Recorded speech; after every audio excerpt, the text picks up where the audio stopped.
किया हुआ है। गुरुग्राम में ब्रॉन्ड रेहड़ी पटरी फेरी कमेटी पिछले एक महीने से, आज एक महीना हो चुका इन्हें धरने प्रदर्शन कर रहे हैं, लेकिन जो अधिकारी हैं वो उनकी बात सुनने को अभी तक तैयार नहीं हुए हैं। और उनका कहना है कि अधिकारी यदि यही रवैया अपनाए जाएंगे तो जब तक वो इनकी बात नहीं सुनेंगे, उनकी मांगों पर विचार नहीं करेंगे, तब तक ये यहाँ पर धरने पर बैठे रहेंगे नगर निगम कार्यालय के सम्मुख। हमारे साथ में है राजेंद्र सरोहा जी, जो महासचिव हैं। हम उनसे जानना चाहेंगे, सर आप पिछले एक महीने से बैठे हुए हैं धरने पर, क्या कहेंगे इसके बारे में? देखिए सर, हम इसके बारे में ये कहना चाहते हैं कि जो गुड़गांव में प्रशासन की जो हठधर्मिता है वो सिर्फ गुड़गांव के प्रशासन की हठधर्मिता नहीं है, बल्कि एक महीने का अरसा कोई कम अरसा नहीं होता। हरियाणा सरकार के पास जो इंटेलिजेंस है उससे सरकार ने भी कोई एक्शन नहीं लिया है। अदरवाइज तो हमने मंडल कमिश्नर के घर पे जो ज्ञापन दिया, ज्ञापन में हमने जो मांग की और मंडल कमिश्नर ने हमें आश्वासन दिया था कि वो ग्रीवेंस कमेटी की मीटिंग में रेहड़ी पटरी का मुद्दा लेकर आएंगे और हम मंत्री जी के सामने अपना पक्ष रखें। तो जाहिर सी बात है कि हमारे को यकीन था कि भाई हमारे जो कमिश्नर साहब के आश्वासन है उनके अनुसार नगर निगम को भी निर्णय लेना चाहिए और वो लेंगे, लेकिन वो आप देख रहे हैं वो एक मृगमरीचिका ही साबित हुआ है। अभी तक वो कमेटी की मीटिंग भी हो चुकी है और हमें उसकी सूचना भी दी नहीं गई है। और उसके अलावा हमारे पास जो एक मेल आई है कल ही, उस मेल में ये है कि हमने अप्रैल के महीने में प्रधानमंत्री जी को एक ज्ञापन भेजा था।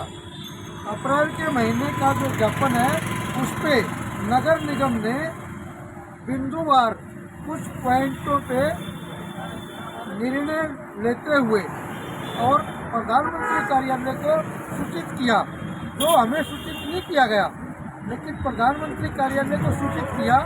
वही लेटर एंडोर्स कर दिया है कल परसों में मेल भेज करके, और उस मेल में वही चिट्ठी जिसके खिलाफ, उस जवाब के खिलाफ ही हम धरने पर बैठे हैं, वही जवाब रिपीट कर दिया है। इससे प्रशासन ने सरकार की आंखों में भी धूल झोंकने की कोशिश की है, मेरा ये कहना है इसके बारे में। सर तो आप कह रहे हो कि जो बातें हैं वो दरअसल पूरी तरह से ना तो उन्होंने आपको बताई है और ना ही उन्होंने आपकी मांग पर अभी पूरी तरह से विचार किया, जो आप बता रहे हैं उस तरह से। क्या लगता है आपको कितने दिन और लगेंगे अभी आपको सरकार के या फिर प्रशासन से बातों को मानना रहता है? देखिए, एक कहावत है, जहाँ अत्याचारी हो, जहाँ पर गूंगा बहरा शासन हो, वहाँ पर जो मेहनत कश लोग हैं उनको संघर्ष करना मजबूरी होता है उनकी। और हम इस बात को जानते हैं, तो हमें जितने दिन भी ये लोग चाहेंगे हम यहाँ पर अपने धरने को चालू रखेंगे, लेकिन हम अपने मांग पत्र पर बातचीत किए बिना, हमारी समस्याओं का समाधान कराए बिना नहीं जाने वाले। आज हमारा एक महीना और एक दिन हो गया है। पिछले महीने की 7 सितंबर को हमने धरने की शुरुआत की थी, कल 6 अक्टूबर को हमारा एक महीना हो गया। ये हमारे अनिश्चितकालीन धरने का दूसरे महीने का पहला दिन है। और आप लगातार, आपने भी खबरें कवर की हैं, आप आते रहे हो और भी मीडिया आता रहा है, हम यहाँ पर अवेलेबल रहे हैं। बल्कि अब तो मुझे ऐसा लगता है कि प्रशासनिक अधिकारियों ने जो यहाँ पर हमारे को जानबूझकर बैठाया हुआ है, क्योंकि जो रेहड़ी पटरी फेरी के काम के लिए कार्यालय में लोग आते हैं और कार्यालय में उनकी बात को प्रॉपर सुना नहीं जाता, उन समस्याओं को हम यहाँ गेट पर सुनते हैं। अब हमारा ये धरना, साथ में हमारा दफ्तर, दोनों चीज़ें अब यहाँ पर चलेंगी। हम रेहड़ी पटरी वाले हैं, रेहड़ी पटरी फुटपाथ पर लगती है, सड़क के किनारे लगती है, तो रेहड़ी पटरी वालों का दफ्तर 24 घंटे 7 के दिन और रोड पर हम मिलेंगे। यहाँ सड़क पे हमारा समाधान हम लोगों का कराने के लिए हमने एक फार्म छापा है। उस फार्म में 21 बिंदु हैं। उन 21 बिंदु में है जो रेहड़ी वाला है, हम उसका सर्वे कर रहे हैं। वो उसी से हम पूछते हैं क्या आप रेहड़ी लगाते हैं, वो हाँ करता है। फिर हम पूछते हैं क्या आपका सर्वे हुआ है, वो हाँ या ना करता है। फिर हम पूछते हैं क्या आपका LOR बना है, वो हाँ और ना करता है।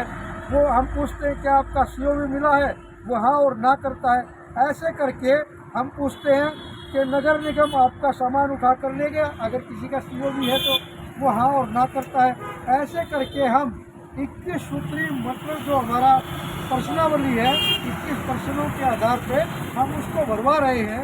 इससे हम नगर निगम की जो झूठ है, अभी नगर निगम ने एक अभियान चलाया, वार्ड स्तर पे इन्होंने कैंप लगाया, ये हमें अंदरूनी सूत्रों से पता चला है। लेकिन उसके बाद पूरे बाजारों में रेहड़ी पटरी को उजाड़ दिया।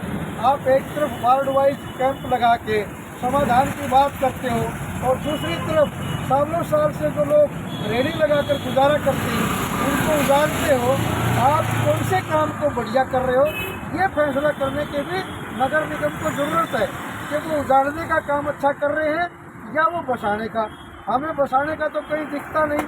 अभी हमने फार्म भरवाए, ओला चलाने वाले, उबर चलाने वाले, घरों में डोमेस्टिक वर्कर और गाड़ियाँ साफ करने वाले, घरों के नौकर, उनके फार्म भरे गए हैं ये बोलकर मोदी जी का लोन है, भरना नहीं पड़ेगा।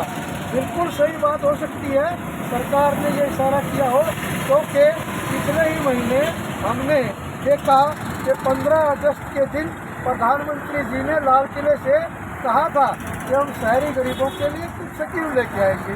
उसके बाद जो शहरी आवासन मंत्री हैं हरदीप पुरी जी, उन्होंने अखबार में बयान दिया कि हम शहरी गरीबों को विकास की